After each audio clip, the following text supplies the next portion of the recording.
Good morning, ladies and gentlemen. Welcome to Supercars of London in Dubai for some more adventures, and we are starting this morning at Flat 12 Cafe, where they host car meets. It's an automotive-inspired restaurant, but also breakfast spot, which is why we are here, because I'm meeting up with the owner of the Toyota GT86 Safari. And the reason why I say the rather than a Toyota is because this is the only one in the world. It has been heavily modified for off-road and sand duning. Now, I've been told by Alois, the owner, that it is also perfect at sand drifting. So this is going to be one hell of a video. And why do I already feel like I'm in a seen-through glass YouTube video? Everything in there is to his taste. And the fact that this car was on behind the glass for Sam and Tony to rate viewers' rides, Sam loved it. And as you can imagine, Tony thought it was rather pointless. So today, I'm here to prove Tony wrong. Oh. Get the AC on immediately. It is so much hotter. Boiling. Yes, today than yesterday. Yeah, it keeps getting warmer. Jeez. You know, they've been telling us it's gonna rain for 3 days now. Really? Still no rain. we're waiting. We're just hopeful. So for those that have not met Alois, we actually did some filming back in 2020, right at the beginning of COVID. Yeah, just before COVID. Like a couple of weeks before lockdown. Yeah. On the Foiler yacht, the flying boat as it's called, that is featured almost on every huge YouTube channel and has become a bit of a viral sensation, right? Luckily, yeah. And in the complete stark contrast to a flying boat, we are now in a modified Toyota GT86 Safari. What a ridiculous idea that you've come up with here, because it is amazing, by the way. Like, just visually, I just hope it works. Not only have you built this, but in the time that we have spent back in 2020 until now, you have also been working on a secret project. Can we talk about it? Yeah, we can talk about it. I just started posting stuff on the Insta, so we can talk about it. Sick. So we can actually also put the wheel in the video. Yeah. Okay, so you started a carbon fiber wheel company. Whilst we're stuck in a little bit of traffic and it's a bit tedious at the moment, we'll cut to a bit more interesting stuff. I don't know how your brain works, but I commend it. It's COVID, bro. Stay locked at home. This is what comes out. What an absolute beast. The exhaust actually, it doesn't come out the back, right, the exhaust? It's actually right about, if you throw the camera under there, you should be able to see it. Oh, I don't know. Oh, yeah, there. Because why do they do this? Because if not, the exhaust might get caught in the sand and then rip the entire exhaust off. And at the beginning I was like, oh, come on, that's a bit much, isn't it? So we did the first round of testing and the entire rear bumper came off the car. And I was like, yeah, actually, you know what? Makes a bit of sense to me. Quick disclaimer, the last time this car went off-road was 8 months ago, so...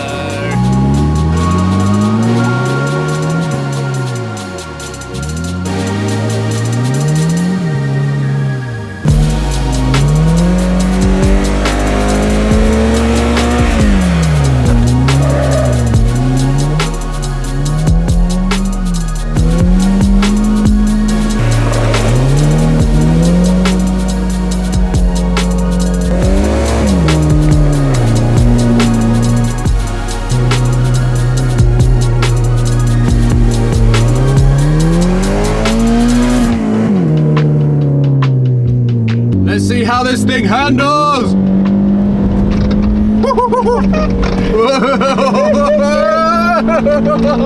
What a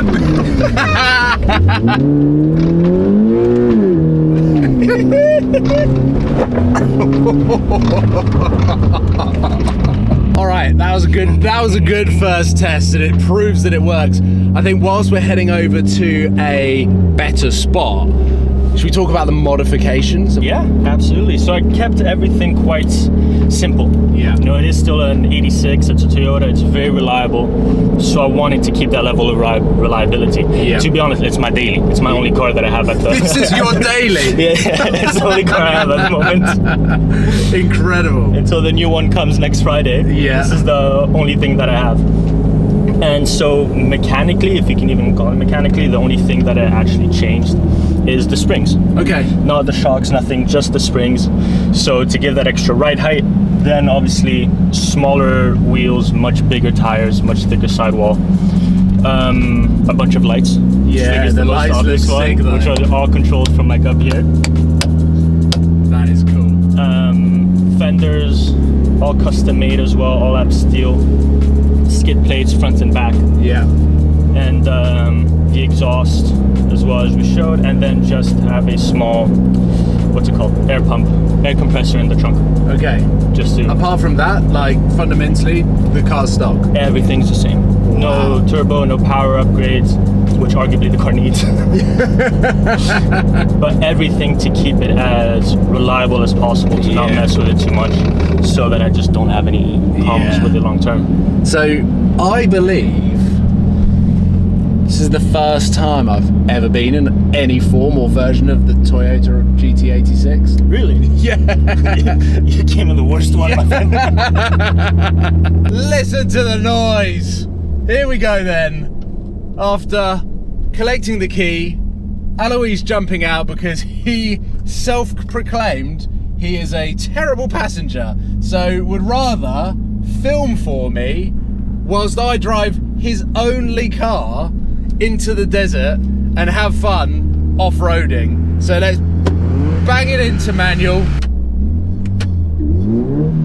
get it down into first gear, and take it off-road and have a little bit of fun.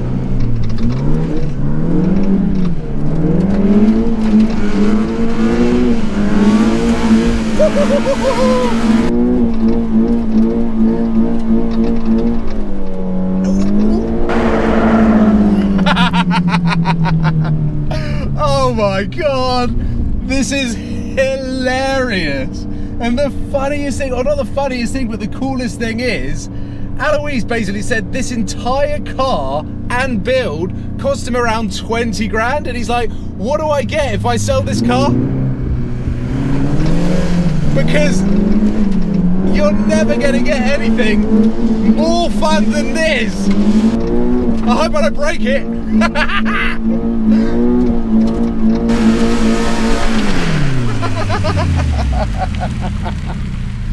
Oh my god, that is the most fun you can have in a car, and I can't believe it literally cost you 20k. It's just so unique, but also perfect for this part of the world. That's the thing, it's so easy to use. You know, and I love supercars. Yeah. But you can't have fun with them the same way. No. What you have built in this car is super cool, but also what you've built with the carbon wheels is something else that is rather special. So could you just give a background, because it's not just a case of you going, hey look, I've just built some carbon fiber wheels, I hope they work. Like, give a background into the companies and experience that you have that then make the carbon fiber wheels make way more sense. So we have two groups overall. We have a real estate finance group, a marketing group, and we have a manufacturing group. Yeah. And in there we specialize in anything that's high performance and carbon fiber. So one of our first products was actually the foiler, the one that you've been on, the flying yacht. So that thing is fully built out of carbon fiber.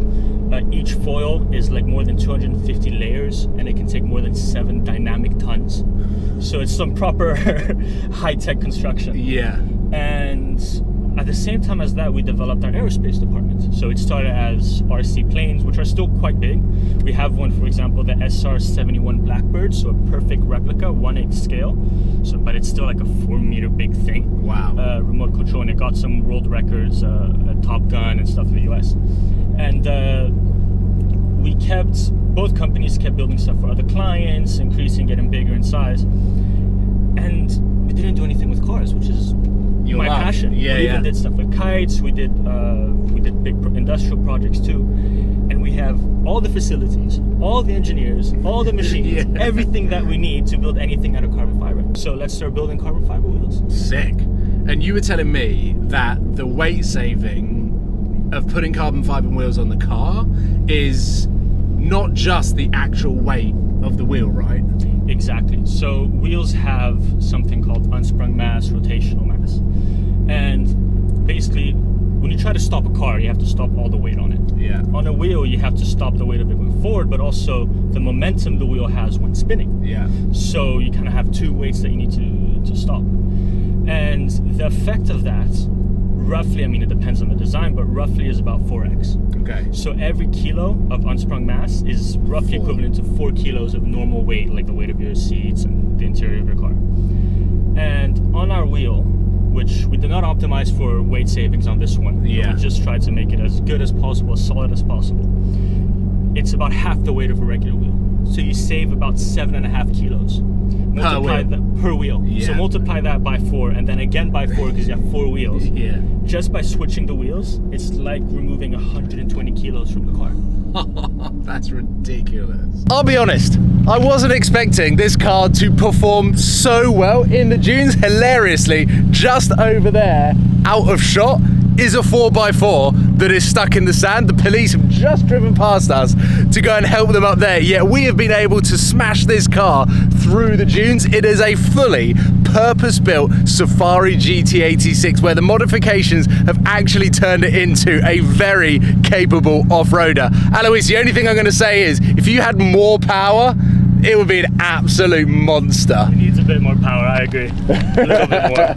But what a build, and what a unique car as well. That's the thing. There's more Aventadors in Dubai than there is this.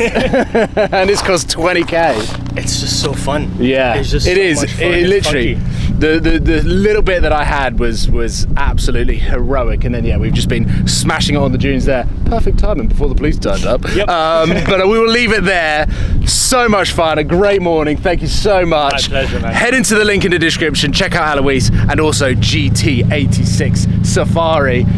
And sadly, because we don't have enough power, which actually works in our favour, we won't be able to help the people up there. So we have an excuse to leave. So we are going to head out of the dunes and back to the city centre. I will see you soon, guys. Take care. Goodbye.